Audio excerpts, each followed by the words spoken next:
one, and here we go. Hi, everybody. How you doing? Good. Glad to hear it. So, Aurorum Planewalker? And listen, what's your name? Hold on. The other Australian. Nope, the other New Zealander. What's her name? Brain's not working. I'm so tired. The hell's her name? Oh, I know who you're talking about too. Yeah, right? Come on, help me out here. Yeah. Rosin! Yes, Yeah, Rosin. that's it. I knew who it was the whole time. Listen, Rosin, okay? It's Planewalker. Why are we teasing me about Planewalker versus Planeswalker versus Planeswalkers versus Planewalkers? Okay? It's Planewalker, leave me be. I'm perfect in every way. Yes, you are. Thanks, Jake. So, Be good to me, please. Be good to you? I'm always good to you. Yeah. What's up, man? How was your week? Doing well? Oh, 2 weeks, actually, because I haven't seen you in a while. Yeah, no, it's been 2 weeks. I haven't been up to that much. Traveling around while I can, unlike Viking, who's stuck in the state that he's in. Oh, You can only go 25 kilometers from home. Yeah, but doesn't he brew like the greatest beer that has ever come out of? I mean, people drink it. I mean, isn't that what makes beer good? Is sales, right? Can't we say that Budweiser is probably the number one beer? No, it's actually Brahman beer. I think is the number one beer in the world. Isn't that it? That Brazilian Brahman beer or some shit like that? I've never heard of it. Yeah, because it's gross. Nice. Yeah. I mean, yeah, I'm sure, honestly, because if you just have to go like, what country produces it? What's the population density of that country? And can they con other people to buying their swill? That's really all you have to do to be the most popular. I mean, look at how many people drink Corona. You know? I think it's Brahma beer or Brahman beer. I think it's called. Oof, that's terrible coffee. I put cream in it. It's so bad, and it's still terrible coffee. Hey, at least Brittany didn't make it, so I don't have to be guilty talking about this. Right? Right? Yeah, you got that going for you. Yeah. No clips to worry about there. You're good. Yeah, see, I am 100% safe. Man, so she was watching the other day when I can't remember what we were playing, but she was watching something that we were streaming. And I was like, all right, just be cool. I know she's actively watching. But anyways, it's so bad. But I made these things for her birthday. So she oh, so nice. These like little, it was 4 different signs. It was like bam, wham, boom, and zap for like, because she's a nerd. And anyways. All right. So are those your safe words? Wow.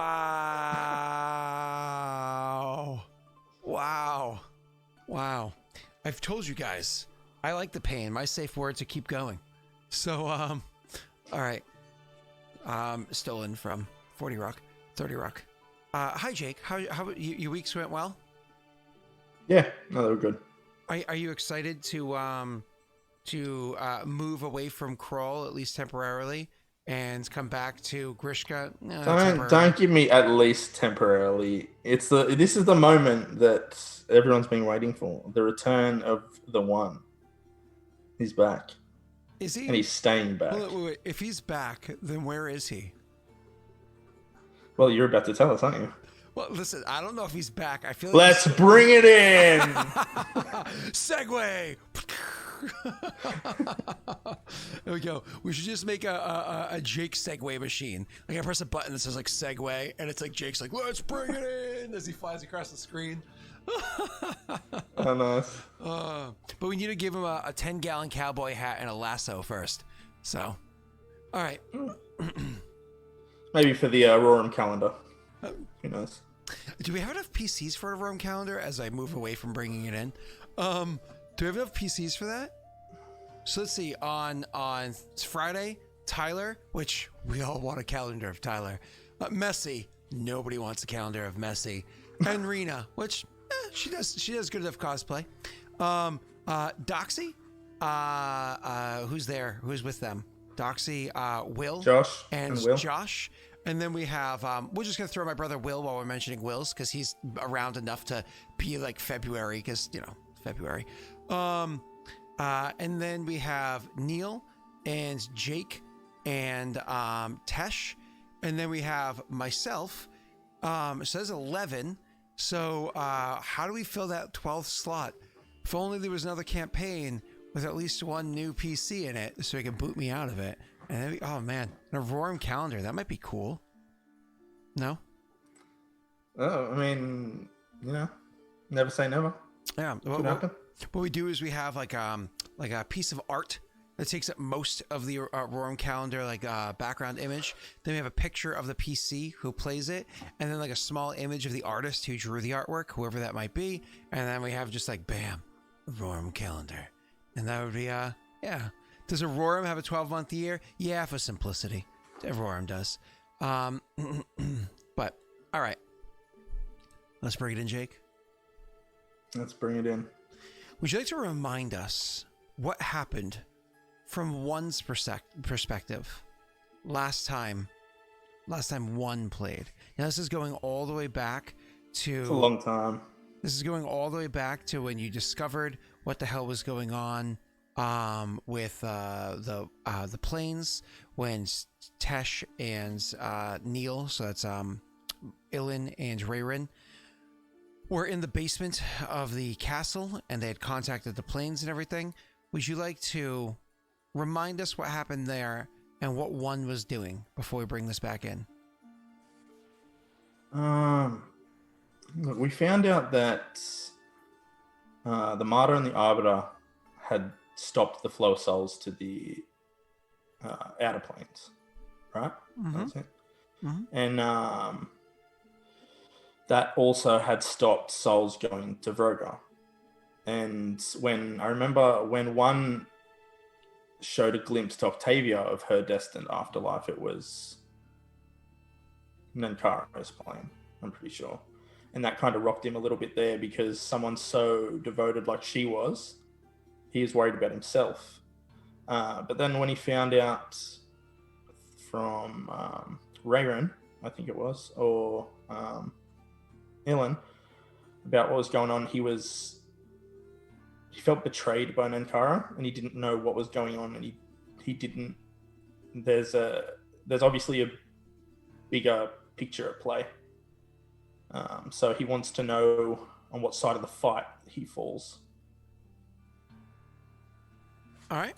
So you went and you spoke to your companions. I don't remember what messaging you gave to the two of them before you're heading through to the actual temple. What did you tell 2 and 3? We didn't have that conversation, but he would have. He probably would have told them really what was going on, whether or not they understood it. And then he would have consulted 2, because 2's actually a law keeper of sorts for the Broken Chain and the Barren Lands. So I'm assuming he'd probably heard about people traveling to other planes of existence, and that's when we thought that, hey, we could go and figure out what we have to do, because we could stay here, and continue building. I could continue helping to grow the nation, or the more important thing is, what am I supposed to be doing? Have we been betrayed? Where do we fall on the fight? Lateral thinking with Ilen, then. I could stay here and continue to build a nation, or whoop. Right? Yeah. Although, I'm all about that. I'm all about that Vroga life, man. So the nation means nothing at the end of the day if I have to fight, the other people that I thought were helping us. So if it makes you feel any better, I think during the crossover, Steve gave you guys 2 BP, and then some session a couple days or weeks ago, whatever it was, I don't remember what it was, he gave you another 1 BP. So I think you have 3 BP waiting to go into your bank. If that makes you feel any better, does that help you? It does. Oh. Yeah, it does, because, I know exactly how to fix this. Oh, do you? Completely. Yeah. Is it with money? Just throw money at the problem? No, it's, there's a time temple. Yeah, what do you do with that? With Crawl in charge of time. So Crawl just sends us back in time to the moment before we left. All fixed. Yeah, that's exactly how everything works. All right. Exactly. So yeah, you guys actually are brain not working. Wait till it comes back. Yeah, so you explain to them what it is, and I think it's funny that 2 is the lore keeper, therefore the one that controls the flow of stories. Like, so if there's a story that is going to be passed down to the next generation of little orclings or whatever they are, 2 is the one that gets to tell that story and all that, the glory of it. And that just makes me funny because Green is sitting there squirming like, no, he's a bad man. No, he shouldn't have control. And have you ever thought that maybe he's not bad, he's just misunderstood? I think we're well past that. Even Raerin thinks that. Okay, Neil, I'm just gonna stop looking at chat. So it's okay. I'll have to just eat some souls. I'll catch up with him. Oh, like Raerin loves that soul food. All right, so sir, so like you said last time when you guys kind of like left, you went into the temple and you performed a ritual that you believed was going to help you traverse the plains to bring you to your actual your lord's plane. The name of this plane, you don't know. You couldn't know. There's no records of what this place is called. You know that your lord is your god is something that is here on this plane that affects things on this plane, so on and so forth. But things that stretch beyond this world, that's kind of beyond your understanding. Worship to Vroga is, generally speaking, kind of simplistic in that sense, right? It's very much a focus on how he impacts here and how worship and whatnot affects here, as opposed to above and beyond to these metaphysical places. So traversing from this plane to that one is going to be a bit of a unique experience. Would you like to do me a favor? One last thing, and then I will gladly take the reins. Describe to me this ritual that you and 2 and 3 do. Describe to me this ritual, like how it plays out. Okay, so the 3 of us would have been in the temple. We would have probably locked the door. Probably all got our axes out, cut our hands, put it on the dais, leaving a bloody handprint, and then put our axes one on top of the other. 2 would have led the incantations, but the power would have flowed through Grishka. And then it would have channeled to the 2 of them through you, you're saying, or off of the dais and into? Because we're all effectively touching the dais, would have came probably from that. Okay. 1 second, just need to respond to Neil there. Just remember, Scott. I rolled over a 40 on my religion check. Oh no, yeah, you succeeded. There's no question. You were able to definitely traverse the plains. So when this happens, the power flows through you. You do your ritual. You're reading chat right now and going, oh boy. Yeah. I know. So I think I need the stop Scott thing. Yeah, get that going. It doesn't work as well over here. I forgot I got to do this over here. There you go. All right. So yeah, what was I saying? The power flows through you as the 2 of them kind of like lay a hand on your shoulder, or whatever it is, to make sure that the 3 of you are linked. You're going to be the focus point, the one that's going to, the strong devotion, so on and so forth. The one that's actually the chosen of Grishka, or so you believe. That's going to be the focus, so they can kind of puncture through this plane, traveling through to the next one, and you have the feat that allows you to cast that spell. Yeah. And so you do that. There's like a moment where you can feel that surge of power. And unlike the teleportations before, where there feels like the sudden jump and so on and so forth, unlike any of that, what happens is you literally just see kind of the world around you just fading away. It's not like a hard transition. It's not like it's some crazy experience, like Tesh tumbling through the what's it called? The treasure chest into the plane of... No, it's nothing like that.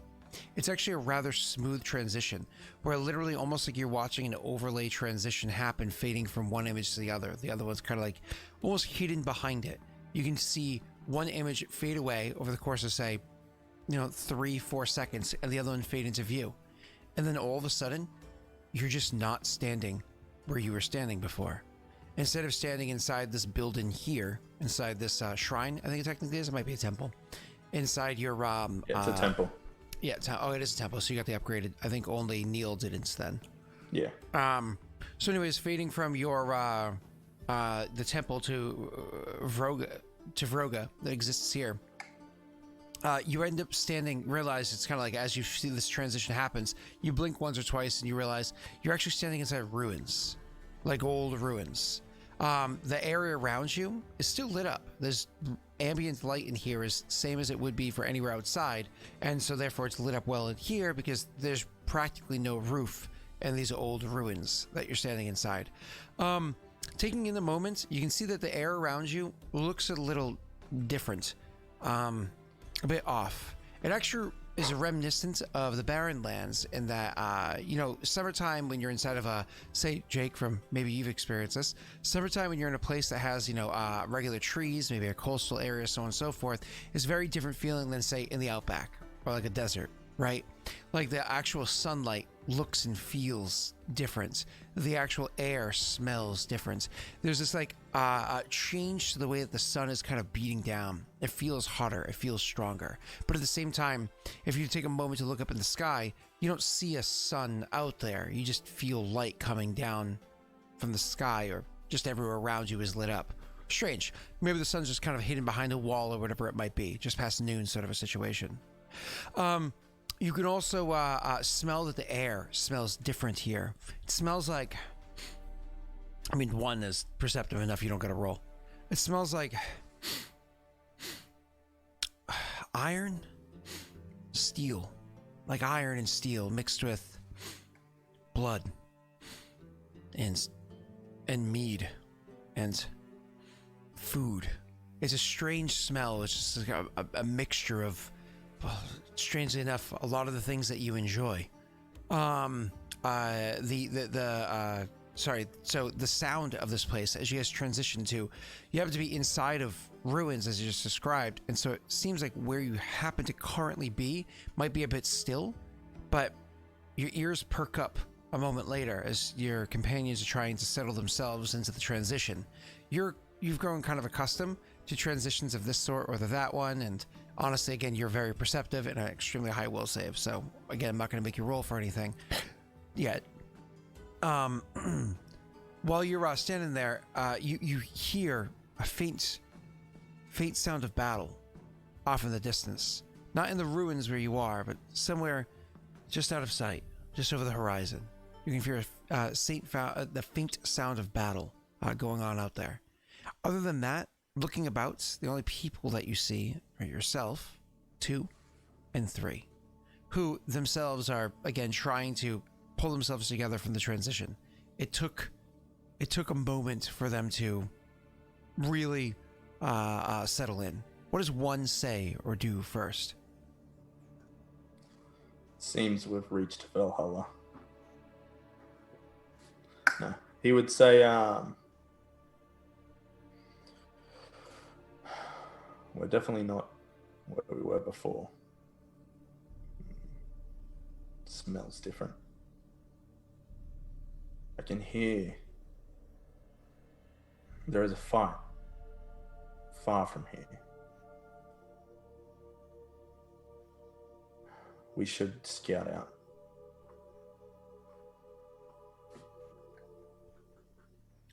That's what he says to him. Mm-hmm. You said you should scout out or fan out? I'm sorry. Scout out. Okay. Three, having gathered her senses again, and two, looking agitated as always. Three looks to you and says, do you think we should fan out for a minute? Meet back here, about 10 minutes time, see what we find, or should we stick together? I think sticking together is the best option at this point. We don't know this place. We may not even be able to get back. He would look at two. You've never been good at traversing the barren lands. This place is very reminiscent of home. And she says, I don't know about that. It's not as arid here. It's not as... I feel strong here. Feel a strong connection. I don't know if... No, nothing like the Barren Lands at all. In the Barren Lands, you knew you would have to fight for survival. Here, I feel like there's just fighting. And, two is just like, we could only hope. Well, why don't we just... Let's try and find this battle. We may join it yet. He says, all right. Drawing kind of, his axe out and getting excited for it. And three, a bit more pragmatic than the two of you, says, if we don't have to fight, that's probably a good thing considering we came here for a purpose. We are here to serve Vroga, yes? And we should serve Vroga in the best way possible by making sure he gets what he needs. A flow of souls traversing from one plane to the next and stemming the tide. I imagine that would have him agitated. She looks at you and asks, I didn't ask much before we left. You called to action, and so I responded. But now that we're here, what do you think is happening? Why are the souls flowing from one to the next? Do they not just simply go to where they're meant to? We've always been told, fight hard, live free, and you will join Vroga in the afterlife. Is this a lie? You can see two. I don't think it's a lie. Two under his breath kind of growls, sacrilege. But doesn't bring it up much more than a growl under his breath that you hear because you're insanely perceptive. She might not. Go ahead. He kind of just nods to himself when two says that, and he says, I don't know. I thought that our souls were Vrogas. To hear that we may not be able to make it there, I can only assume that it's being blocked somehow. I don't understand. This is all well above anything that I've heard of before. But that's why we're here. Well, what's our plan? What's our course? Are we just to walk about, scout, make sure that we're safe, a supply of food, whatever else it might be that we need, and search for our god? What is the plan? I don't think we'll come across Vrogar in the desert. But I think there was an angel that came. It said it was a servant of the Arbiter and the Martyr. Surely Vrogar has servants. We should find one. Hopefully they ain't as fluffy. Just gives a laugh. Listen, yes, well, we stand around and talk.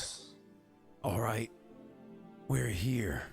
Something that no one, any of us, were raised around or have killed.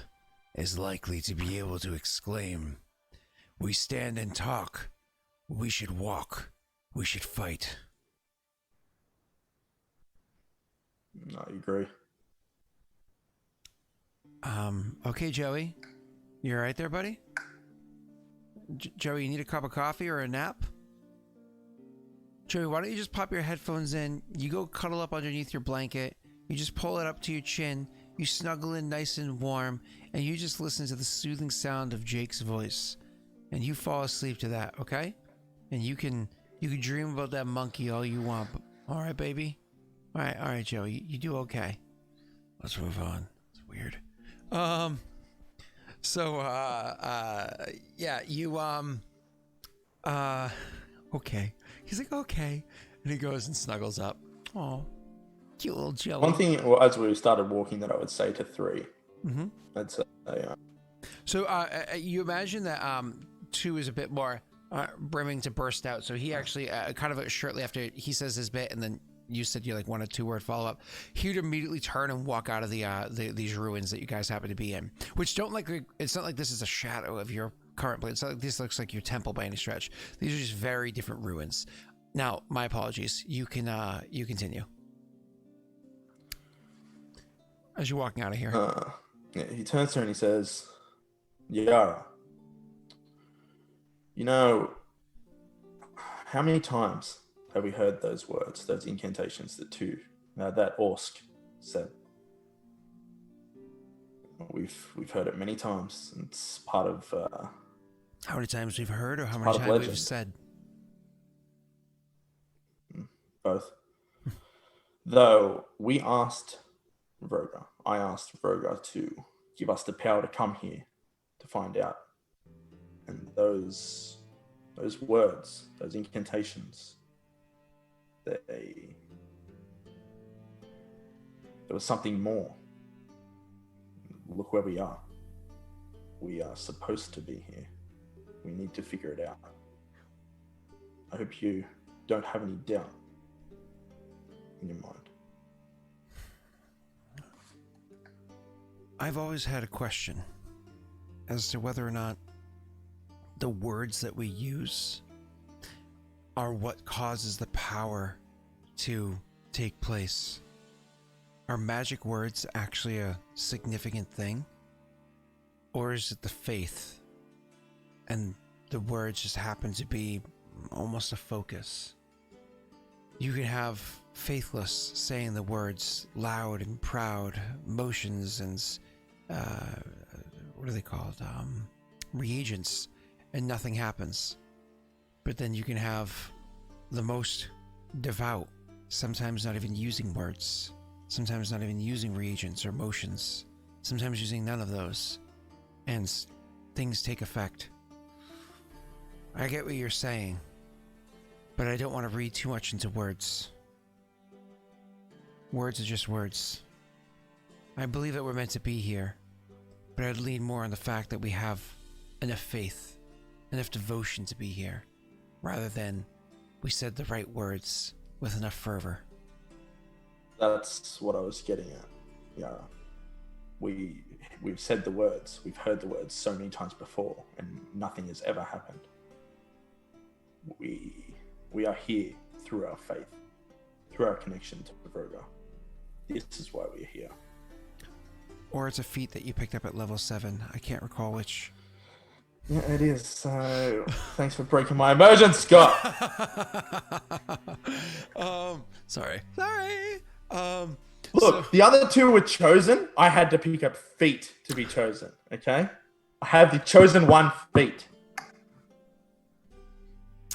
Oh, are you the middle child? Probably. Let's keep going. So anyways, you the 2 of you walk out of the place, and 2 has already gone off more than you typically than you would expect. He's already you're a bit choppy for a second, Jake. I think you're good now. So he's already Yeah. He was just choppy. So, anyways, he went off, and he already traversed perhaps further than you would typically expect him to do, walking out of a ruin by himself. If the three of you were pretty much anywhere, he's already walked off, looked about. He's got his axe in hand. He looks like he's walking with purpose, like he's walking towards something specific.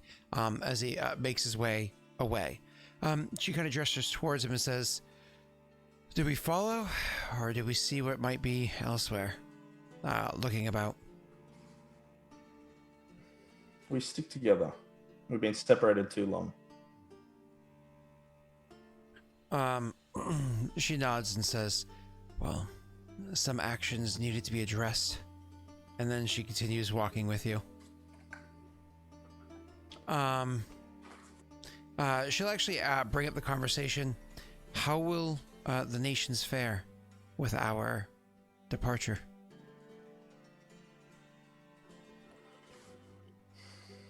Raerin and Ilen are there to oversee it, so I'm sure they'll do a fine job till we return. It's the manner of our return that has me worried.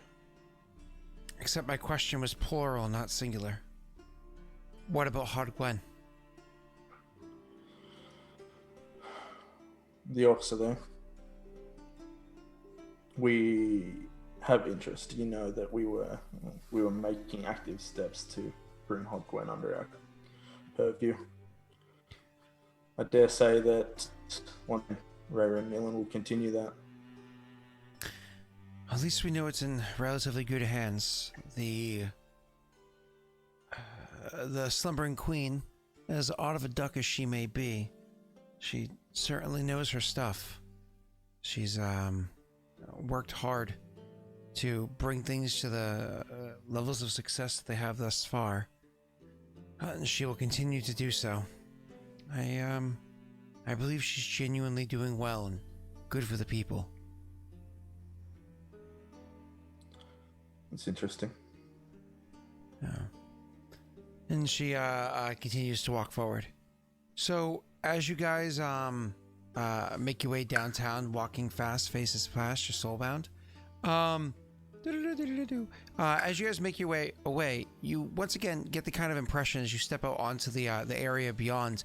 You can see about you where you happen to transport yourself into. Unfortunately, is rather reminiscent of the Barren Lands in its basic look. What does the Barren Lands look like, Scott? That's a good question, Jake. Let me describe to you. The Barren Lands are kind of almost like what's the word? I always forget if it's steppes or steeps or steppies. I think it's called steppes, even though it's Steppes, where the land. I think it is steps. Yeah, I think so too. Where the I know how to spell it, Steve. It's how to pronounce it that bothers, because I don't know if what language the word comes from. Cool. So, anyways, the land there is a bit broken. You know, like you can traverse areas where the ground seems to have various different altitude raises and drops, and there's bits of plateaus and drop offs again and whatnot. It makes it difficult you can't really just say, "I'm gonna travel west," and just walk in a straight line like you can in pretty much any forest, barring a couple trees in your way or a stream that you gotta ford. You can't just like pick a direction and head that way like you could in rolling plains. There's so many different like climbs and dips and whatnot that make it so that unless you've got a lot of pythons and rope and a lot of patience, you're going to be traveling north or south constantly just to find an area that you can traverse to continue traveling west. It makes travel difficult, but at the same time, in the areas where it's flat, you can actually see kind of in the image behind me that almost looks like a beach, right? Ignoring the fact that it almost looks like a beach, there's also areas where there is flat terrain but just covered in like rocks and whatnot all about, that make it so you can't just like mindlessly plod along forward either, because if your character falls into that in one of the more level areas, that mindless plod along, you stub a toe, stumble a couple times, your bag overbalances you and you fall. You know what I mean? Like, you just can't be mindless with your traversing. You have to be focused. These are bad lands. It's why, you know, the Barren Lands are called the Barren Lands. They're broken. They're miserable. There's not a lot of life that exists there very easily, right? There's not even a lot of the greenery that grows there. It's mostly just rocky terrain with bits of moss here and there or whatever, depending on where you happen to be. That's what you guys start walking out in. That's what you start to traverse. And you can roll me a perception check, sir.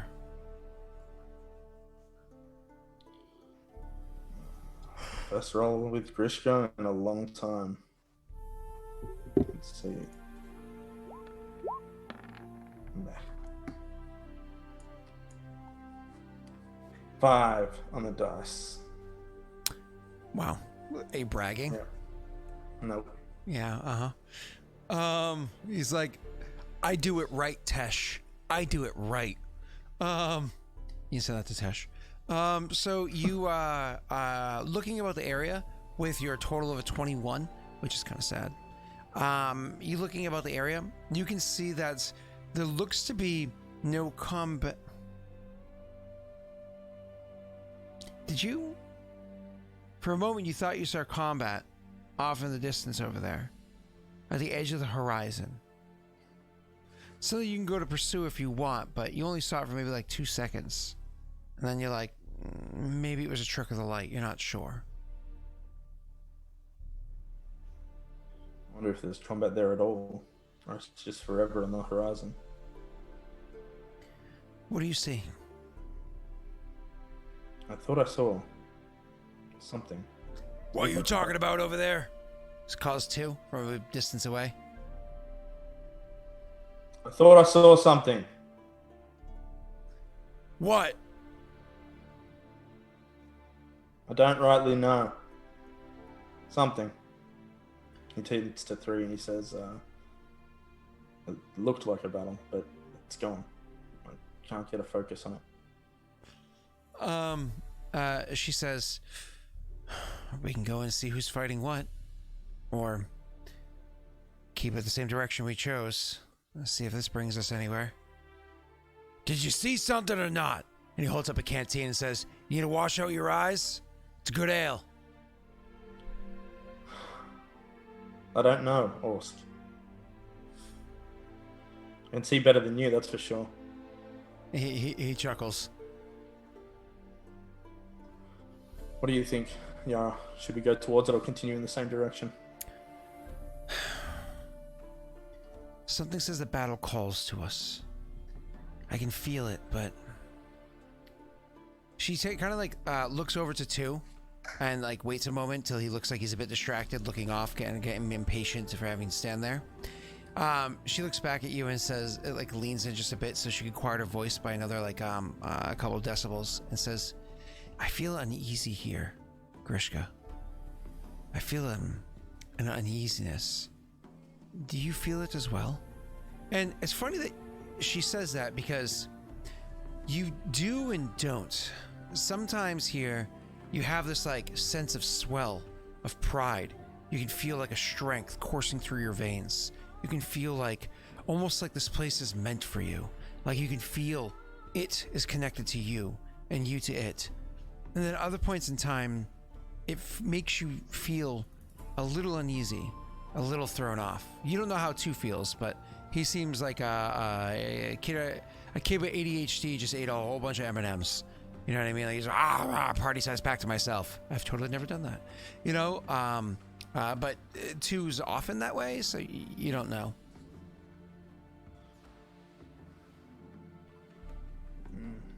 I feel it, but I also feel very at home.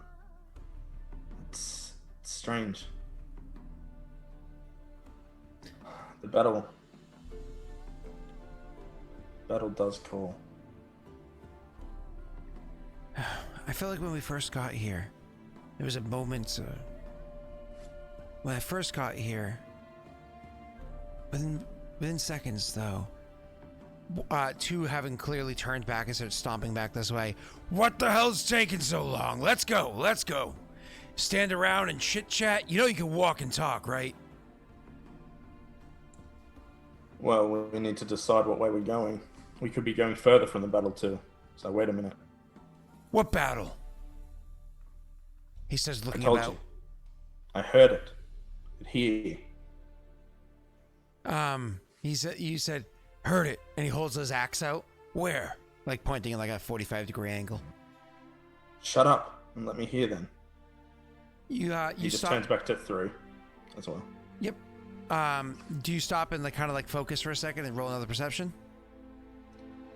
I mean, I would, because, you know, I'm kind of just trying to throw 2 off, but I also want to, Okay. if I can hear it, I can hear it. So don't roll yet. Don't roll yet. You turn back to 3 and you say, She was talking and she was interrupted, so I just looked for her to continue. actually, so I'm sorry, you turn back for her to keep talking? Yeah, she said she felt uneasy or something. She said something about her the moment we got here. When you look back at her and she like catches your eye and she sees that look, she like looks over your shoulder, and Two's not far off. He, like I said, stomped back a good bit. If the music's too loud, guys, let me know. It feels like it just picked up a bit. Anyways, and she, thank you guys. Feel free to always tell me that. Like if it gets loud, just let me know. I watched an F-ton of Witcher 3 videos, get myself prepared for tonight. Anyways, so you, she looks back at you and she kind of gives you a head shake. You know, using the girth of your body as almost like a shield from Two's eyes. She kind of gives you like a bit of a head shake, like a maybe not now sort of a situation. Then I will try and listen now to see if I can hear the clashing of steel or anything like that. Sure.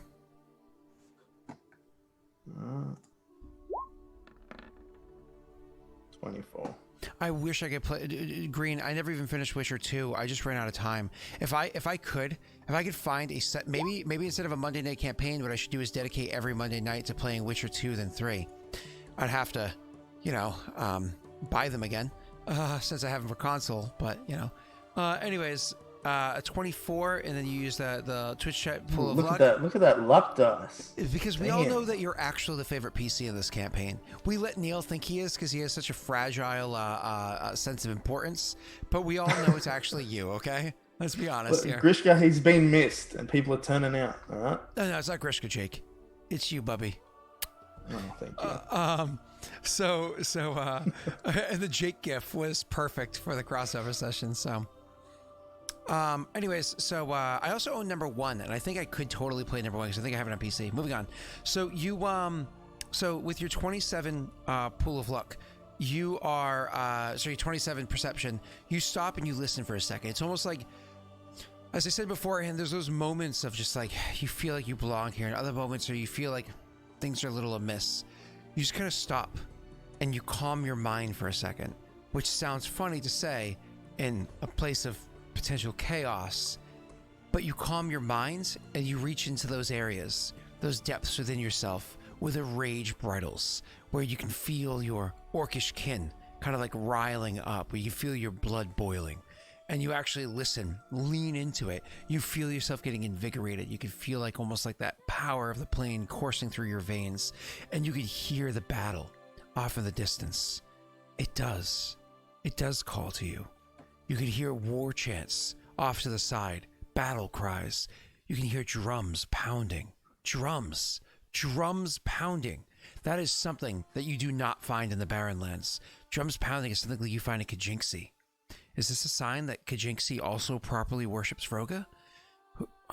Who knows? Maybe you'll find out, maybe you won't. But you can definitely tell where it is off in the distance. You allow your body to like kind of like turn to where it is that you can hear it coming from. You know the battle's there. Is the battle going to be safe? Is any battle safe? It's up to you. He would turn to Orsk, and with his axe, he'd point, and he'd kind of just, you'd see he's be a little bit excited, and he would just probably yell like that way. All you see from Orsk is as he like growls and turns, and then just starts like hoofing it that way, which is funny to see his stubble little legs. You know, go pounding off, and 3 watches him running off like a child being let out of the car after a long drive across a field. You know, like, ah! And she looks at you like much like a parent would in that same situation and say, should we try to keep up with him, or do you think he'll tucker himself out? Easier for me than you. We should get a move on. She'll chuckle and say, remember the time I broke my leg? Like it was yesterday. Just saying, those firm shoulders are good for something. She kind of like gives you like a pat. I mean, hey, if she wants to. No, she will. She's a bit proud for that, but she was making a good joke. And you're like, really? No. And then she'll kind of, you said you're gonna catch up to him, right? Sorry. Yeah, so you go break into a jog to chase after him. I mean, funny enough, you tend to wear heavier armor than she does, so you're a bit more laden. So she keeps up relatively easily. She's got a good con. She's a paladin of sorts. Yeah, Green. She's a paladin. Green. Your problem with that, Green? Paladin to a chaotic god, Green. Sorry.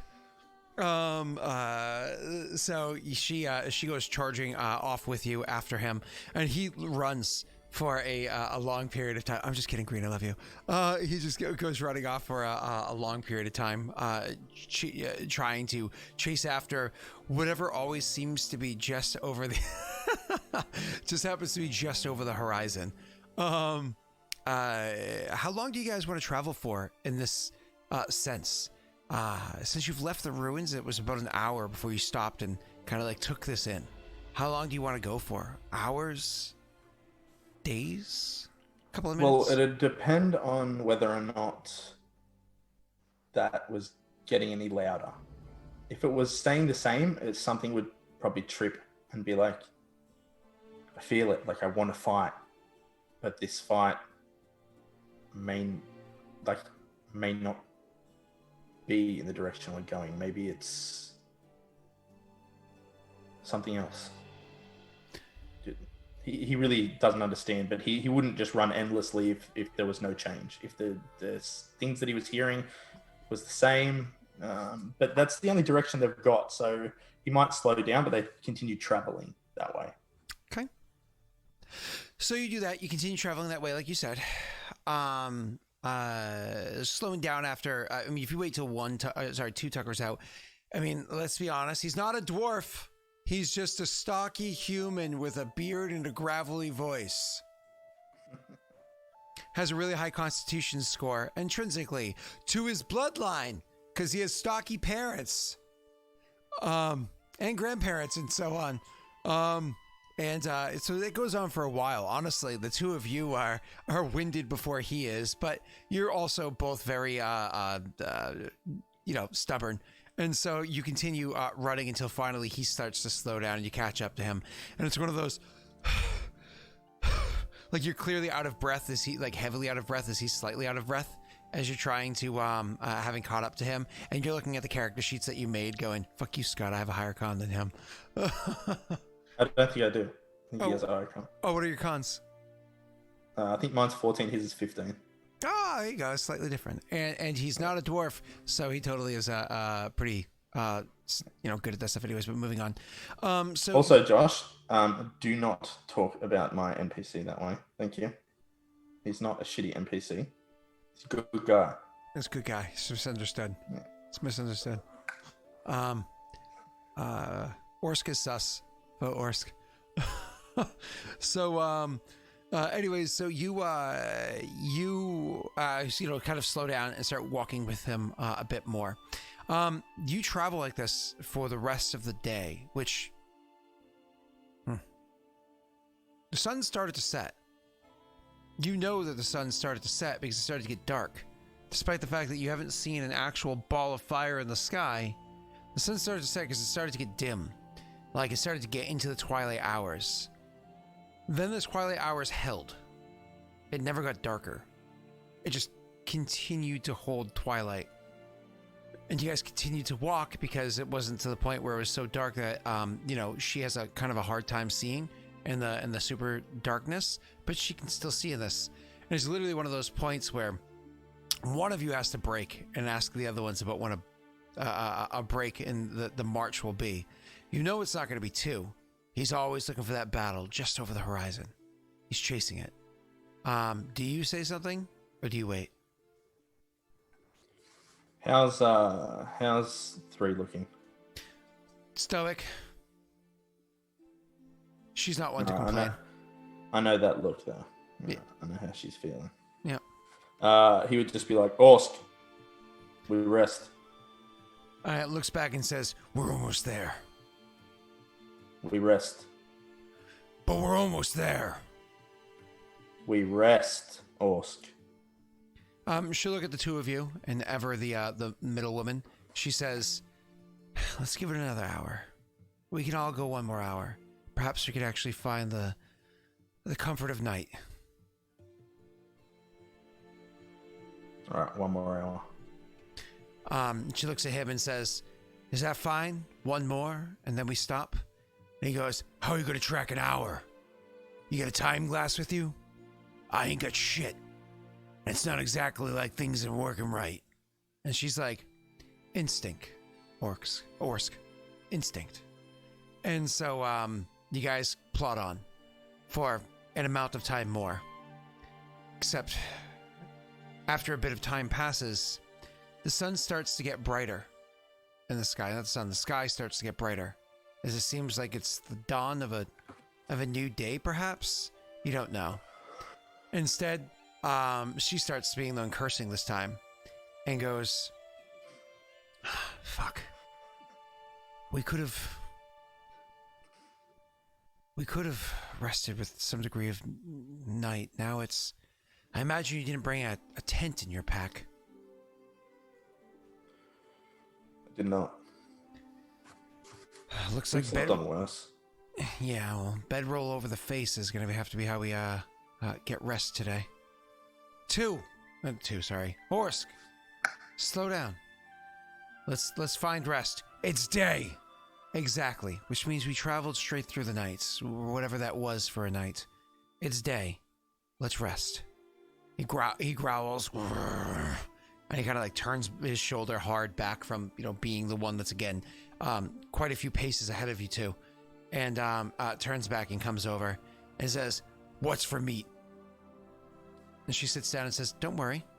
I'm sure our fearless leader here has packed us a considerable amount of food to eat. Isn't that right?" I turn to her and say, "Have you forgotten?" And I turn to Orsk. That would be your department. He's... And then sits there and starts casting a spell to... create food and water. Yep. Yeah. I don't need to eat no slime. No souls for me. Cause he's a soul man. He's a soul man.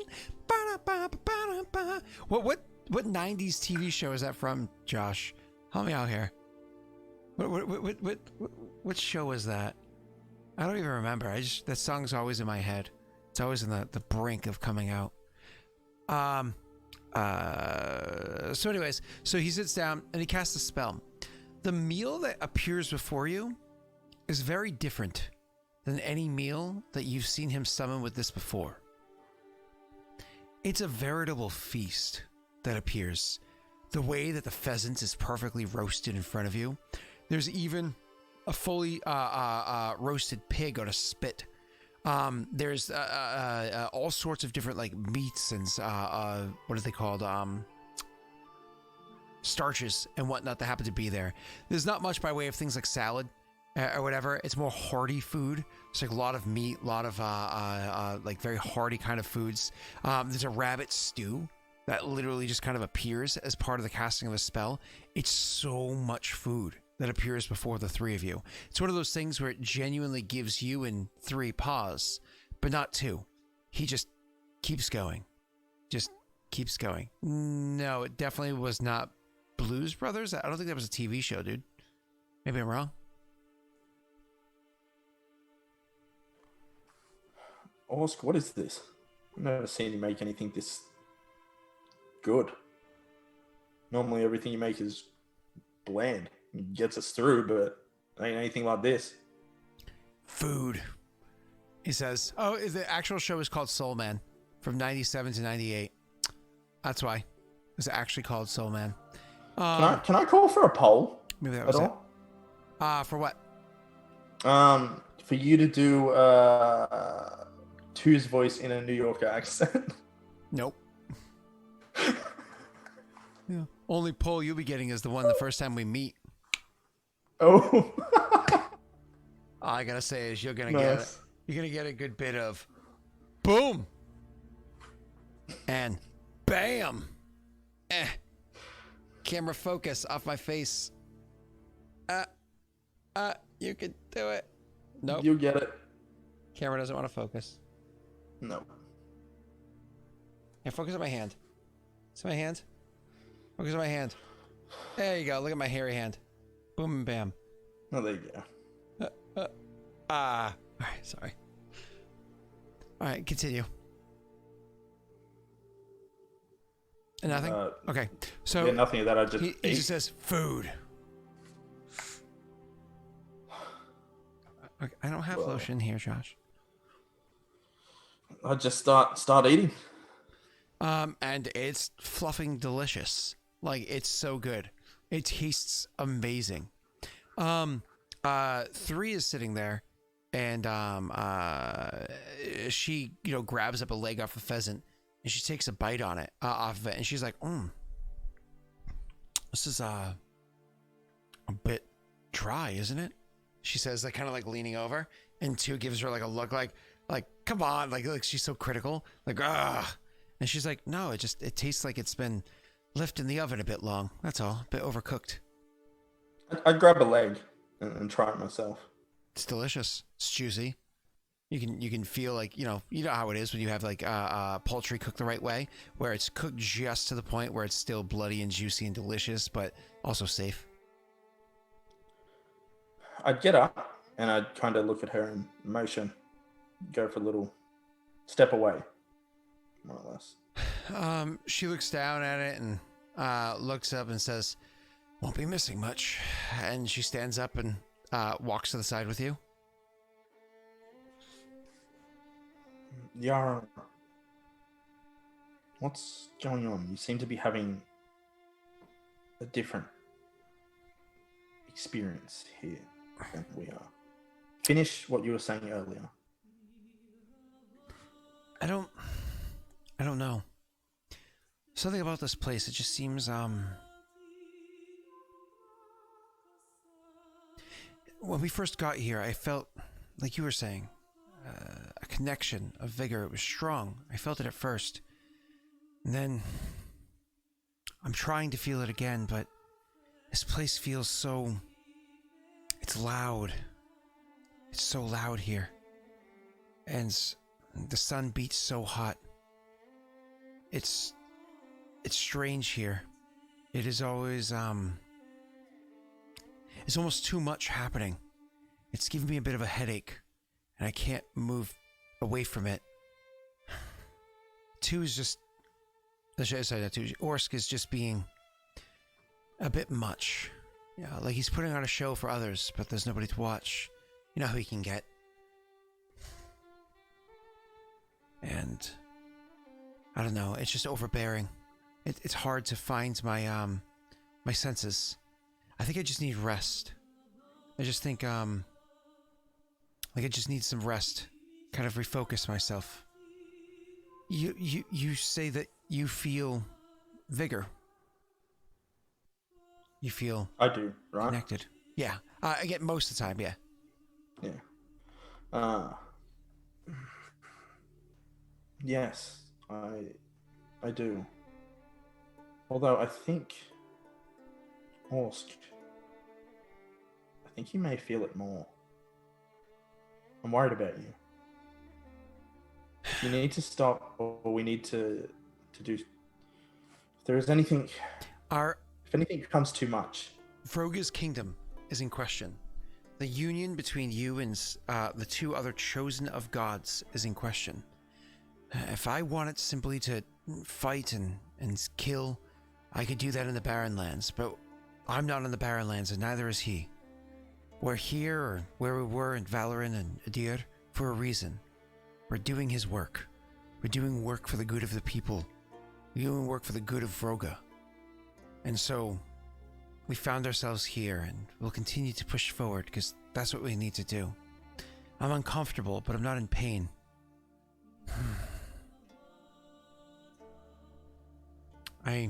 We'll push on. Like I said, But rest first. I think I need rest, yeah. But don't fret. Even if the pheasant is dry, you need to eat. Oh, I will. It's not like it's when he used to actually cook it. That was shit. Don't remind me. Yeah, but he finally learned how to cast that spell. I'll say, the gods really did smile on us that day. Yes, they did. She'll have a chuckle. Yeah, she'll turn and walk back.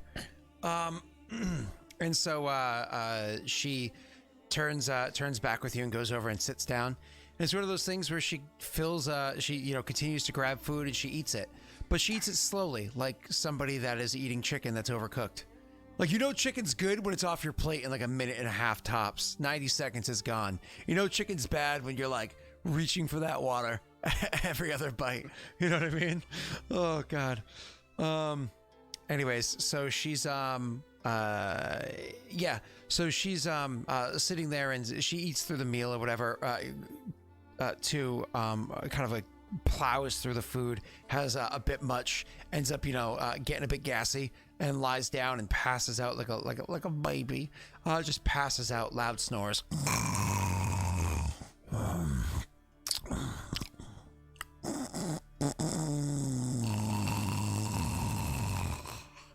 By the way, that's not me. That's actually a live recording of Josh sleeping at night.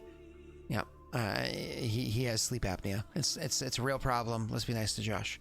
So, anyways, she ends up kind of like going over there and trying to sleep. Do me a favor. Roll me a perception check, sir. Because your lady is friends with my lady already, and they haven't even met or spoken ever. Wow. So what you do there, sir, is you actually end up trying to sleep yourself. And don't get me wrong, you can pass out if you wanted to. You're comfortable here. You can feel sweet dreams calling to you. But what keeps you awake is you keep hearing like tossing and turning. It's one of those things where you kind of like open your eyes and you look over to the side. Not that you necessarily get up or anything. And you can see that 3 is still sitting there, still tossing, still turning, still trying to get her own mind to pass out. We've all had those insomniac evenings. Oh, last night was one for me. And she happens to be just tossing and turning. Saying that, he'd probably get up. Mm-hmm. Walk a little closer. You don't have to worry about waking up too, because as you get up and you take your first step.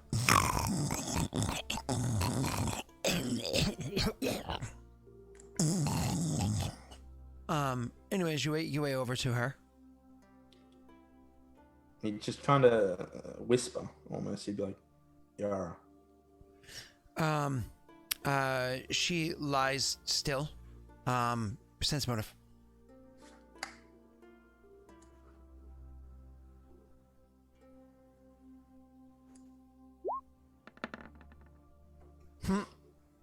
Rolls a natty 1 and still knows that she's lying. She's faking. Yep.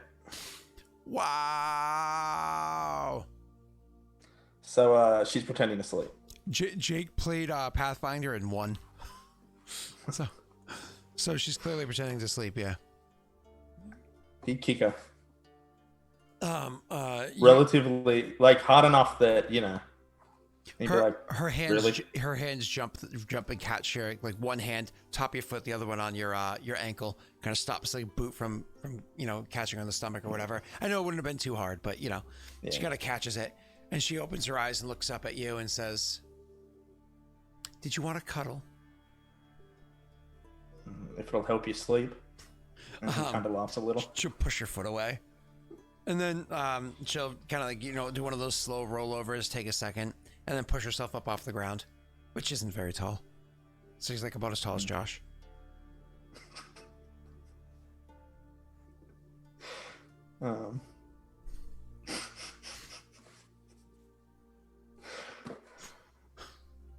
Don't start me off because I won't be able to stop. You gonna have a Tyler moment? Are you just gonna like geek out like and then start laughing for like 45 minutes? My wife was like, "What's wrong with Tyler? Does he need medication?" Anyways, go ahead. He'd be like, same problem.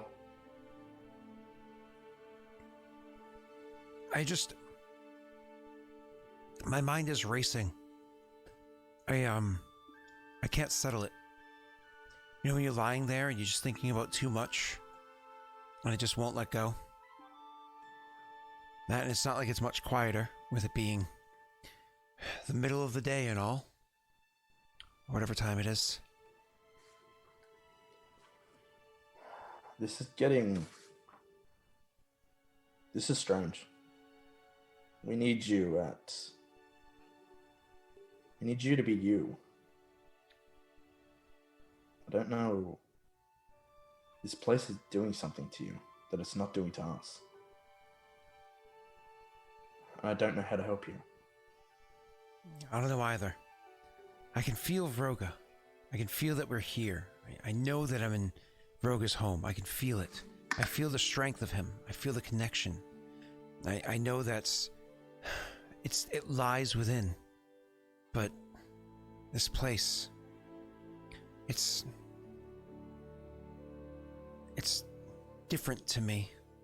It's uncomfortable. I feel like I don't belong here.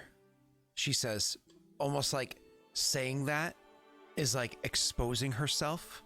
And you can see just like the way that her shoulders kind of like slump as she says it. She's like sharing a deep secret with you.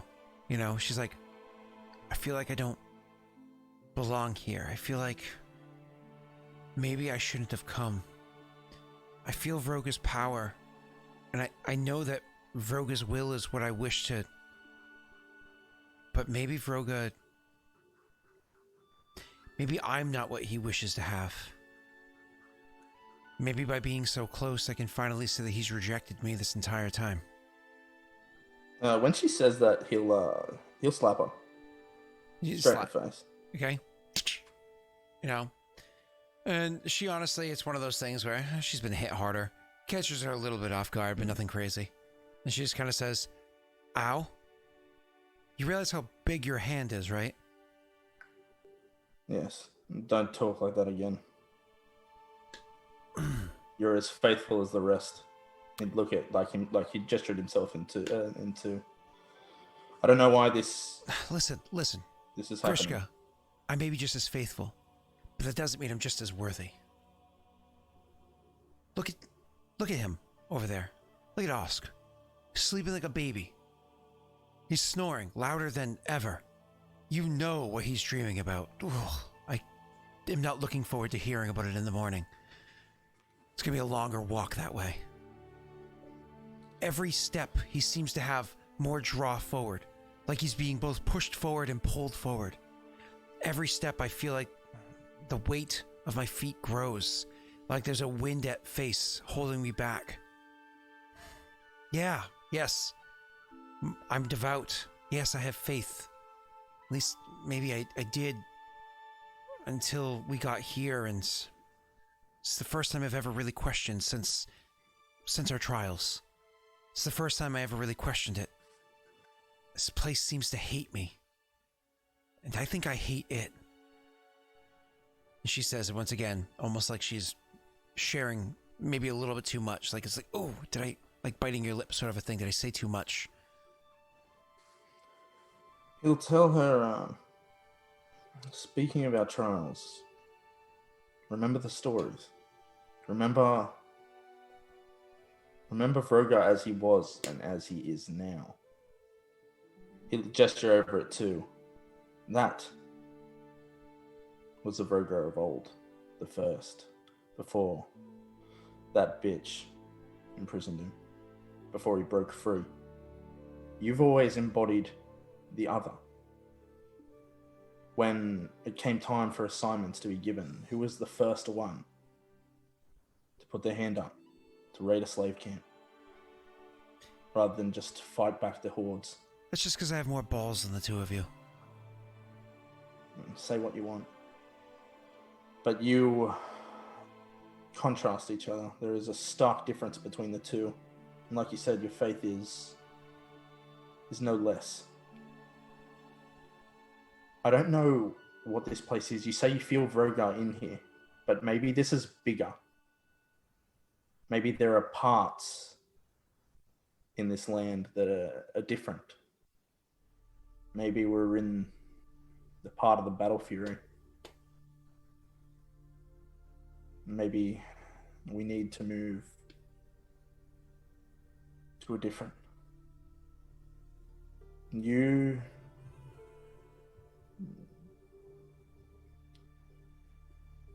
I don't know.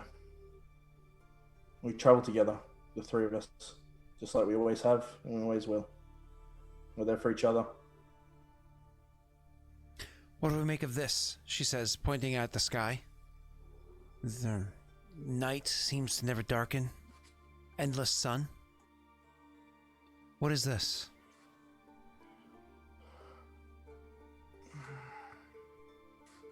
It's another world. This is not where we come from. That is the extent of what I know about this place. Hopefully we can find something soon. Whether it be a foe to kill, or hopefully a servant to question. Work it out. Try. Keep trying to quiet your mind. Try and get any rest you can. If we need to stop again, we'll stop. He'll stop. Don't worry about it. I'm gonna pray. I go pray. I'll think on it. I think I'm gonna have to use magic to put aside my exhaustion. My feet ache. My eyes are heavy. And I quench for... Sorry, I thirst for water more than typical. I'll pray. See if that helps me to calm and sleep. You get your rest. Don't let me keep you up. If anybody's gonna keep Orsk from chopping his own head off in excitement, it's gonna have to be you. Alright, don't wander too far. Because if you can't find your way back, I don't think we'll be able to find you in this place. I'm not gonna wander. I'll be just over there, not too far. Are you concerned that we could be separated through something more than just steps? I don't know. Why don't I don't want to risk it. Do you have rope in your pack? I didn't pack much. I grabbed up the supplies I usually have, as you suggested, and came over, but I don't typically travel with rope. I mean... I do have rope. Orsk always has about 50 feet. I also have 50 feet of rope. That's funny enough. It's almost like it's a standardized item that you get out of a player's handbook or something like that. Oh, hey. You think so? Hey, look at that. Well, Orsk just likes to brag that he has 10 times his height in rope. You know? Just like Josh. So he,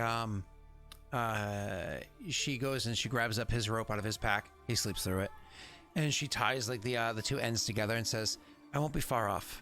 And she ties like one end of the rope to your pack, the other end of the rope to another pack, and she walks off just 100 feet and leaves your pack in front of you and hers in front of her, and says, "Just stay by your pack. The rope should keep us together, right? Just in case." Just in case. And she'll go. She's not far off. Again, it's only 100 feet or 30 meters, right? 33 meters, whatever. So she goes over and sits there and just tries to meditate. Can you do me a favor and roll me a will save for her? Hopefully you have... I actually look at how you statted out her sheet. Let me check something real quick. Yeah, check it. Yara, yara, yara, yara, yara, yara, yara, yara, yara, yara, yara, yara, yara. That's funny. I would have done that slightly differently, but you do you. I actually would have the Int and Wiz I would have flipped personally. But you may have Really? needed that. You may have needed that for the skill points, so I get it. I wanted her to be able to do something. You know what I mean? Rather than have. Yeah, I gotcha. Paladins don't come with a lot of skill points. Did you give her skill points that she gets for her favorite class being in there for that number of levels? Under configuration? Yeah, I did. I think. And you did it all in skill points too. Isn't that rough? Yeah, you did it because you needed the skill points. I hear you. It sucks. Yeah, but she's got the toughness feat, so she gets one per thing anyway. Yeah, but you did it for health. But it's funny. That was one of the things that 5e misses. Intelligence loses some value because, like, if you're not a wizard, it just doesn't matter as much. You know what I mean? In the older editions, intelligence is important for everybody because it gives you skills. So you still had to kind of lean on it. But it did penalize if you just wanted to play a dumb person. So anyways, you roll her will save. I will roll her will. Does she have any additional modifiers? Does that have as a paladin she gets? Oh, it's it's including it. Okay, that includes her like aura or whatever. Yes. What is it called? I believe so. It gets. Hold on. It's called the. It's been a while. Divine Grace. Gain charisma Divine bonus to Grace, all saving throws. Is that on there? Yes. Oh, because you gave him miscellaneous. 3 plus she gets 1 to saves for being a halfling. Oh, cool. So for like 42 saves, it's gotcha. Nice. 1 to all saves, I'm pretty sure. Wait, base 2. That's 4. Sorry, I meant to look at will. So it's 4 and 4 because of all that. Cool. All right, cool. Yeah. So she got a nice thing. 25. Yeah. Awesome. So yeah, she's fine. She eventually, I imagine your character kind of like looks at her a bit more from where you can see her. It looks like after a little bit, maybe 10-15 minutes of after the conversation with you, maybe just letting it off her chest helped out. And she sits there and she meditates for a bit. And as she's meditating, you can see her breathing changes. I'm not meditating, sorry, praying for a bit. Her breathing changes, much like you'd imagine somebody meditation doing. And it seems like her head kind of like, and then finally her head kind of hangs low. She's going to wake up with a bit of a sore back in the morning, sleeping like that, but at least she would have gotten rest for her mind. She continues to sleep. She sleeps, and in the morning, eventually, the person that wakes up first, it's actually you. Wake up before either what's his name, who's been sleeping since before you, or her. Yeah. You wake up first. What do you do as you wake up? Do you just kind of like let them rest in, or do you do anything else? He'd let them rest. Probably stand up, stretch a little bit, and then he'd probably pray. Cool. Before they get up. Yeah. You pray to Vroga. The connection, the spark, the feeling that you get right now, it's immense. It's greater than any other connection you've ever felt in your entire life. You understand why she was able to sit there and rest. You understand why she was able to sit there and fall asleep when we were both safe. You can feel the connection very, very, very strong between you and your God. Waiting for you to click that button. Oh, I didn't hear you. What'd you say? Oh, roll me a will save. Oh, will save. Okay.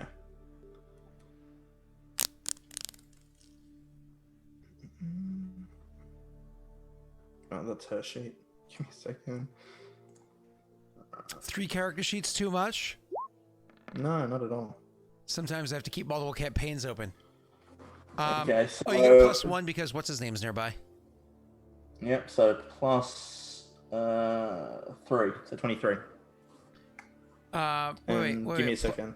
+2 when... Wait, what? 24. +2 morale bonus when adjacent to an ally, +1 per adjacent... Oh, per... I don't understand. Oh, wait, both of those They're things 2 different things. What? They stack. Yep, they stack. What? So since you're next to 2 or 3, I imagine you're next to like one of them, just kind of like resting and pray. Probably next to her. Just kind of like sit down next to her and rest and pray. We'll say she gives you the +3, so that gives you 24 total. That's crazy. Yeah. You are a mother fluffer. I hate you. I'm never gonna be able to like dominate monster you. Oh my god. Yeah, anyways, so you sit there and you pray, and it is a strong connection. You can almost see this plane better than you could before. Making that connection, go ahead and roll me a knowledge planes check. I know you have all the ranks. Planes. I know you have all the ranks in it. Yeah, here we go. Oh, fuck, you know what too late. I forgot that I had Winifred's Wisdom. Damn it. Do you want to use that here? I'll let you use that here just so I can take it away from you. Yeah, well, I have 2 now, so yeah, you can take one of them. I just saw that Aklo gave you one 17 minutes ago. I didn't know. I was looking to the Yeah, side. and I had one from before, so yeah, I'll definitely use one. So that brings it to an 18. I don't know if I appreciate I think it's this. a 5, isn't it? I don't know if I appreciate this. And one I'll luck it. Fuck! These fucking awesome. ones. So it's a 5, so it's a, what's that? My apologies. 19. A 19 total. So, so anyways, yeah, you, when you're sitting there and you kind of like, you can feel a strong connection to the plane, you realize that the battle that you can see in the horizon is a battle that is ever in the horizon for those who are chasing the battle. Like, you could always chase after it. However, for those that are worthy of battle, for those that have come here and are able to find the battle, they're worthy to get to the battle, you can find it and you can be a part of it. Now, you don't know how it is that you become worthy. Maybe the only way to be worthy is to have died in battle. Maybe there's something else. But you know, like, you're thinking about it, you're praying to it, and you're just kind of like opening your mind. You realize, no, the battle is there. The battle is real. It's just, as much as we're walking, as far as we're walking, we are not closing the gap between us and where that battle is taking place, just beyond the horizon. Are you traversing the plane? Are you seeing different things as you're going, so on and so forth? Are you seeing the ground change around you? Yes. It's not like you're on a treadmill standing in one spot. You are moving across the actual land here, but that battle is always the same distance, just out of sight, just out of reach. You know, something here, you need to do something to be able to earn it. Or not, if you're trying not to. Who knows what it is?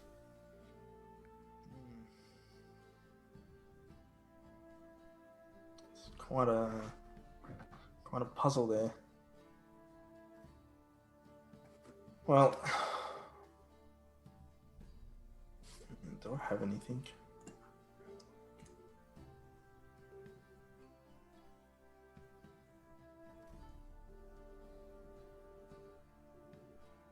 Expeditious retreat is only targets you.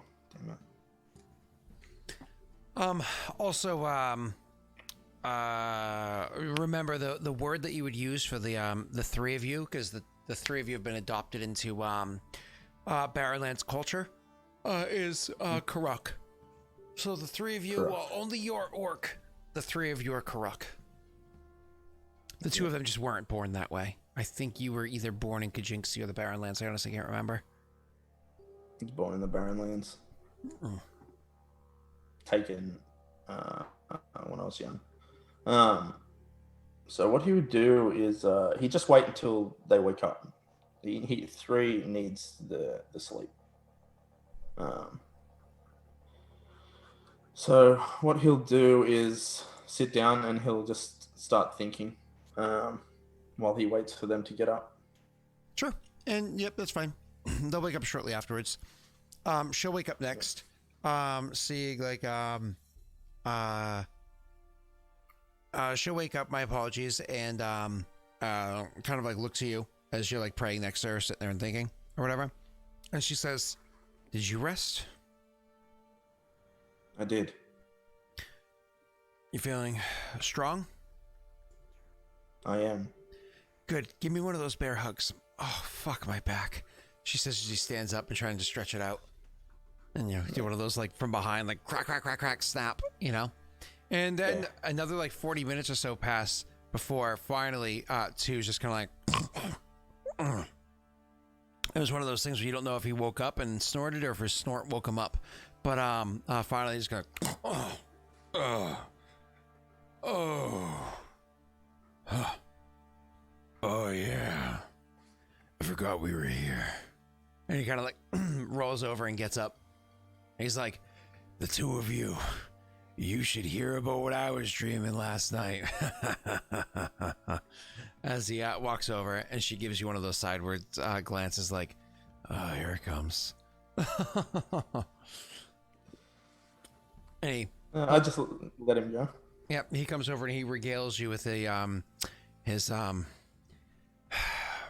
his dream and his battle fury and how amazing he was and the blood of his enemies and so on and so forth, and he was top of the hill and worshipped for his combat prowess and physical perfection and so on and so forth, and it's just the same story you've heard too many times before. Anyways, After he's finished, I'd say. oh, you think he finishes? I cut him off at one of those points where there's a lull in the story for a second. Yep. I jump in and I'm like, so I've worked out something about this place. The battle that we hear, the battle just over the horizon is, and will be always over the horizon for some. However, we need to be found worthy to find the fight. But how? I don't know. When I prayed earlier, the connection I felt was so strong.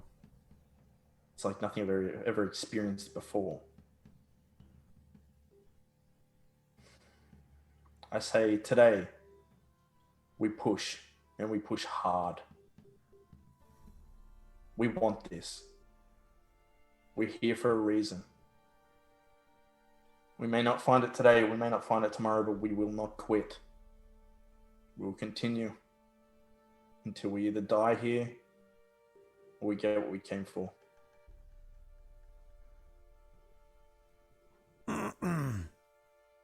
Ooh, a cannon emote. That's a great idea, guys. I should definitely do a cannon emote. That's brilliant. I should, because you can do a cannon and a cannonball. Oh my god. That's such a good idea. I'm definitely gonna do that. Remind me to poke Ollie, because I won't lie, I've hired a couple of artists to do emotes lately, and Ollie is by and far my favorite boy.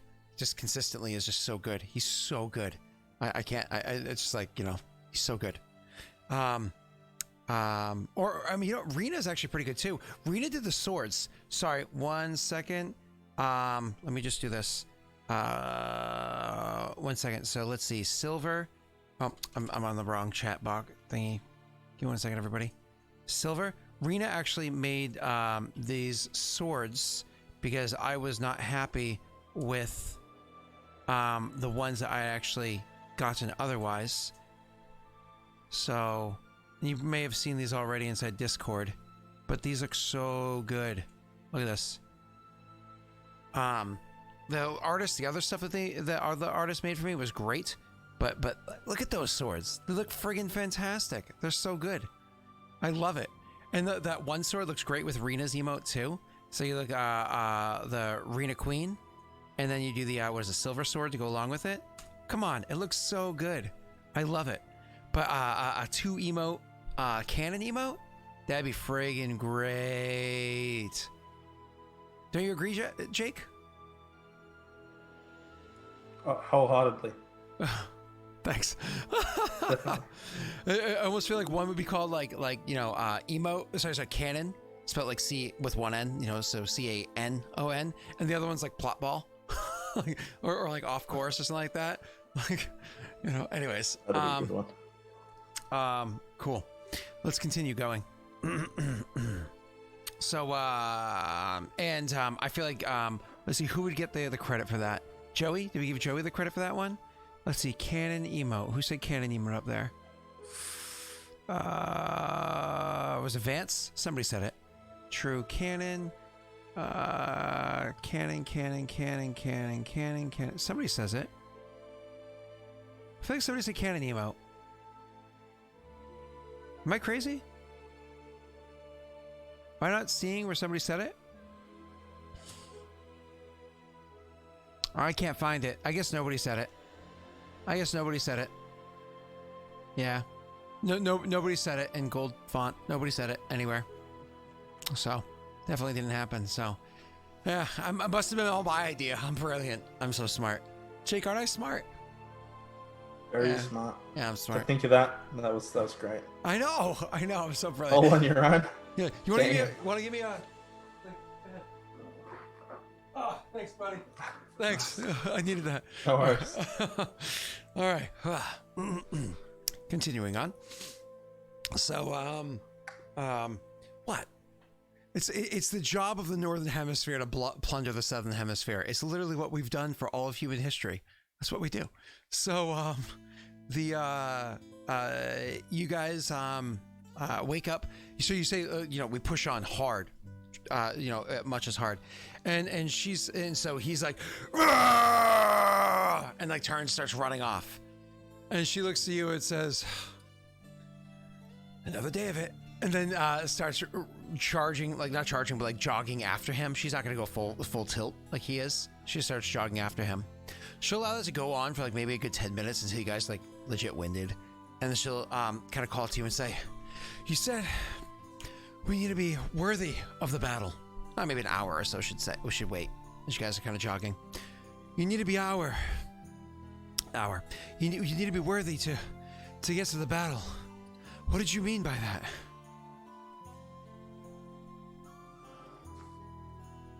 I don't know. It's something I feel. I feel like the battle is always over the horizon until it's not, and you're in it. I don't understand how this place works, but I feel like some may just chase it forever. Some might find it quickly. She kind of like continues jogging with you for like another 30 seconds or so, and she slows down and stops.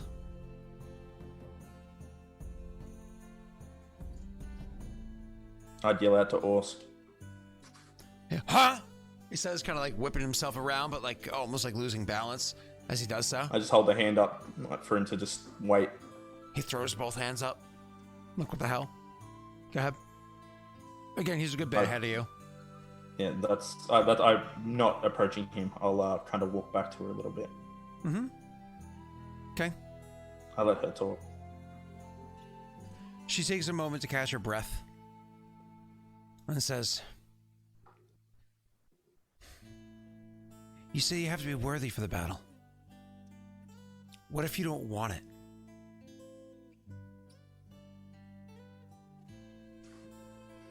What do you want, Yara?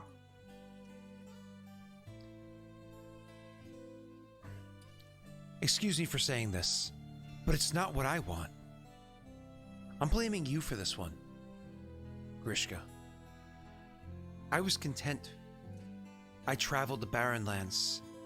I traveled the lands of the weak people to the west, and the easy overtakes to the east, the nappers to the north. I've traveled.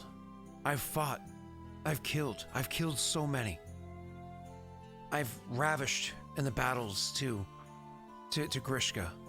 I've spread his word, defended his faith. Hell, I've even fought people that choose to worship Vrogar Rauruk not because of the name, because they worshipped him wrong. But then you did something different. You started a nation where you spread the word differently. And it makes sense. If all you do is kill in his name, if all you do is have endless battle in his name, how are you going to spread his word? Just by showing others that you're stronger than them? That you can kill the people that they love? How is that going to win people over? How is that going to push forward the agenda of breaking chains? Break chains, yes. But also build bridges. Also, make ties. I learned that from you and your stupid friends. I don't want the battle. I want to build. And I think that's the problem here. Is we're running. We're chasing. After combat. With who? For what? For what purpose? Where the hell is it? Battle for the sake of battle? Does that not seem stupid to you? Two starts to get annoyed that you guys are talking so much. He starts walking over. Again, he's a good gap away, but he's probably about 100 meters away, 300 feet away. And he starts making his way over. Looking around, is there any trees or anything here? Is it still kind of like the blasted barren lands? Yeah. Is there stone? Yeah, there's stone there, yeah. Is there anything to build out of? If you had mortar, maybe, you could. I mean, have you ever watched people make like a, I don't know what your buildings are like in Australia, but do you have Fieldstone Foundations? Do you know what that means? I don't know what that is. So Fieldstone Foundation is when they take like a whole bunch of different large rocks, like not like, oh my god, huge, but rocks that definitely one person can't carry alone. You like usually two people to carry them, or like a bigger like dude or strong person to carry them. They literally just put tons of mortar and they stick them together, kind of like those old sheep walls are. You know what I mean? The sheep walls that are kind of like wide and made out of stone with a bunch of mortar to have them. You've seen sheep walls, right? And like at the very least, like British films. I'm sure you guys have in Australia too. Anyways, like that, but literally that's the foundation of a house. That when you dig a hole in the ground, that's what you build a foundation with, rather than poured concrete or brick or anything like that, right? So Fieldstone Foundation. So if you had enough mortar, you could do like a fieldstone kind of wall thing. Is there any way to make mortar? So I honestly don't know. I know mortar is you mix sand and water with some stuff together. How to make mortar? I know that cement is made with beach sand. So how to make mortar from scratch? Fat and deck mud. Let's whoa. Let's not play somebody's video. I didn't realize that was a video. I thought I was clicking a link to a thing. I'm curious. WikiHow with pictures. So learning the recipe. Let's see. 3 parts sand, 1 part masonry cement. A basic mortar mix. Yeah. So I mean, you're gonna need water, which you can easily get with Create Food and Water, right? You're gonna need sand, which in theory you could have sand here. It's just difficult to collect without maybe the use of magic on the barren lands, because there's going to be like a layer of sand and stuff like that is amongst the lands here. And then the cement part, that's, you know, good luck with that part. But you can do lime. You can get kind of lime here. You're going to make like a weak mortar. You can make something like that, but it's not going to be as good as modern construction or whatever. Grishka's getting the feeling that maybe him and Orsk could find that battle. But whatever's going on with Yara is... It's strange. He doesn't understand. So what he's going to do is he's going to call Orsk over. And he says... He starts walking backwards saying... Every step that way is another step I'm not taking the other way. Listen. Something is different here for Yara. She doesn't feel the same as we do. What you said, Yara, I understand. We could chase an endless battle here, which I know, Orsk, you want to do. But we're going to do something else. We're going to build. Fuck that. Listen, it's not my fault that she's weaker because she's a girl. I'm going to walk over and I'm going to slug him. He said that clearly in jest because he knows that in a one-on-one fight she'd whoop his ass. So, yeah. So he's going to punch him. Yeah. And then he's going to grab him around the collar. So you walk over and you give him a slug, and it's one of those things too. When you give him a slug, he's like, yeah, like almost like, you know, like you're about to like get into a brawl, and he's excited about it. But clearly, you're not in that playful kind of mood. You go over and you know, like you say, kind of grab around the collar, sort of a thing. Actually, do me a favor because you hit him and he got him excited. Make me a CMB, the grapple check. CMB. You're a paladin, Harry. That's hilarious, Steve. That was good, Steve. Ooh, that's a good roll. You actually got him with that one. That's legit good. Cool. Yeah. You grab around the cuff. And I mean, for people watching, they've never seen this side of Grishka before. Mm-hmm. But he looks away and he kind of pulls Orsk down towards Yara. And he starts to hum. And you'll notice when he starts, the other two, it'll surprise them. But they should join because this is from his past. There was a lot of people at first, but they dwindled down to 3. And all they had was each other, not knowing when they might not see each other again. So they would find ways to pass the time, and they would just sing and hum certain things. So he'd start, and he'd look at them both, and he'd look at Orsk directly in the eye towards the end, and when they finished, and he'd say, "We stick together. We're stronger as one. We will build while we work out what to do." Build.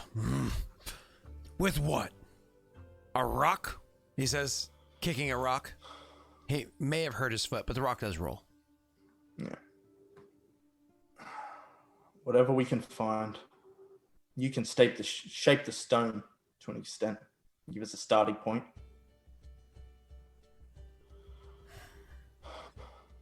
We need to figure out what's wrong. Oh, and he doesn't say wrong. We need to figure out what's going on with Yara.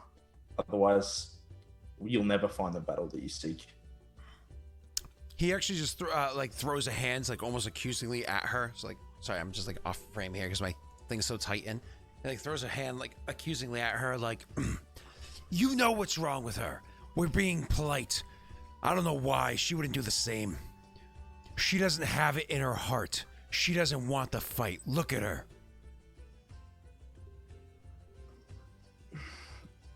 Grishka would just... She doesn't argue.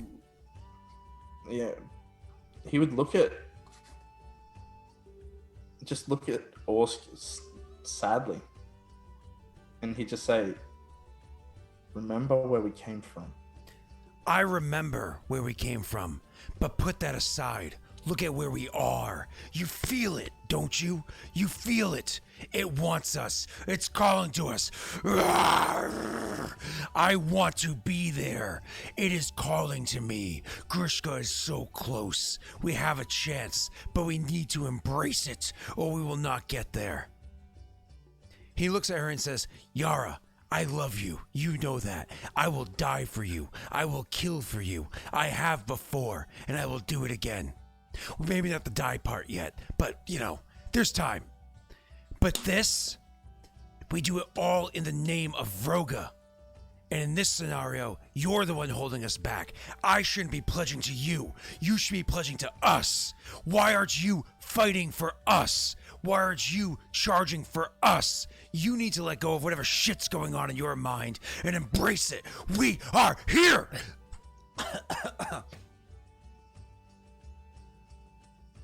She listens to it and is like, And she's like, you're not wrong. She looks at Grishka, almost like apologetically, and says, what the hell are we going to build out here?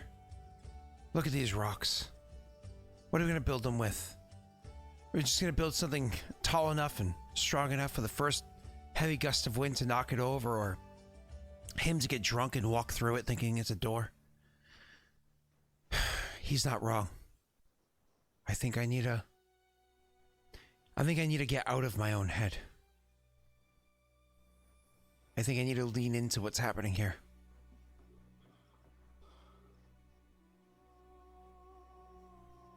Then lean. Draw from Orsk. Draw from me. Tap into that part that you felt. Focus on it. Drown out the rest. We'll keep trying. But one thing's for certain. We won't leave you. She looks at the two of you and says, we vowed to each other years ago we would never leave anyone behind. We've always traveled together, always will. I don't want to slow us down. Give me time and give me wine, she says, looking at your the good stuff that Raerin always makes you travel with, so you carry a degree of civility as you meet with others. Yeah, you'd hand it over. She takes it and says, you boys entertain yourselves. I'm gonna go have a think. And a drink. God damn it, I'm rhyming. She says, and she walks off. And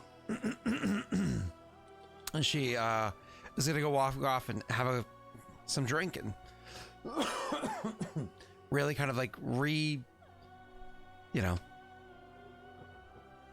think the way her mind is going. Really contemplate things. I need you, sir, to go ahead and roll me a will save for her.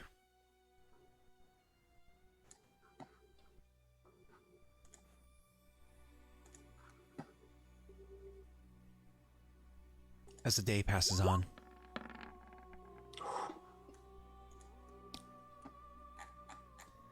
Boop. Boop indeed. Yeah. I suppose the dice heard the role play and leaned into it. When she comes back, While she's off though. oh sure, she's gonna be gone for hours. Yeah. While that's happening, you'll find Grisha will drop his pack. Put down his weapon. You sort of, I was like, drop his pant. What? But pack. Gotcha. Okay, drop his pack. Yep. Take off his axe. Kind of stretch out a little bit. Shake himself off. And then he'd walk up to Orsk. And then he'd punch him. Huh. And he would fight him. Like, we would fight. Orsk could see you walk up to him and know it's coming. So you're going to go punch him. And it's one of those things where he kind of like, quickly throws up like a block or whatever it is. And the two of you just start brawling. And just kind of like becomes a fun brawl back and forth. You can just simplify the winning of this fight with have both you and him roll a BAB check. You're welcome to Winifred's Wisdom yourself if you'd like, if you want to be the victor here. No, leave this to the dice because, I mean, look where we are. You know? Mm-hmm. Alright, let me open the other sheet as well. You all have to remember that or Osk, being the cleric out of the three religious characters, is the actual spiritual leader. Whereas she's the paladin and he's the inquisitor, which they have their own responsibilities in a faith. He's the actual will save, more like won't save. Nice. That was good. I appreciate that. I can't roll a BAB check. It won't let me click it. And just roll a d20 plus it. Yeah, why don't you do that then? It's weird. But he's the actual spiritual leader, so he's the one that would be able to, you know... Really, will let you roll Bab? Maybe you could just CMB instead, because that's the same thing, just plus your strength modifier, I think. So why don't you just CMB click it then?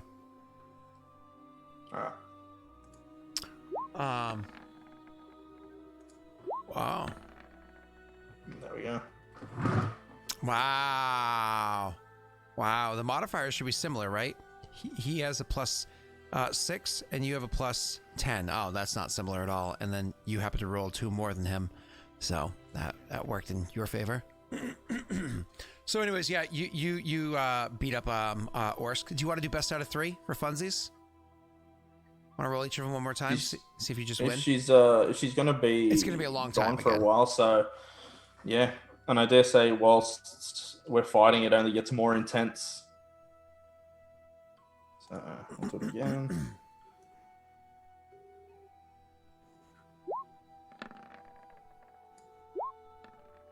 Oh, he wins that takes time. 2. Yep. Now it's best out of 3, like I said. Yep. Oh. Oh. Oh. The last fight's a good one. It's a good one. Oh my god. Is this so funny how simple things like rock, paper, scissors just makes you so happy? Like, oh my god, that's so good. Oh, sorry. I very much enjoyed that. So, you guys, finish it up, and it's literally as you're like, getting him, like you're choking him out with like this, like nasty, like, you know, you're more or less have broken his toe at this point. It's definitely going to take him some time to rest up from this without magic. And, finally he's like tapping out as she's walking back over.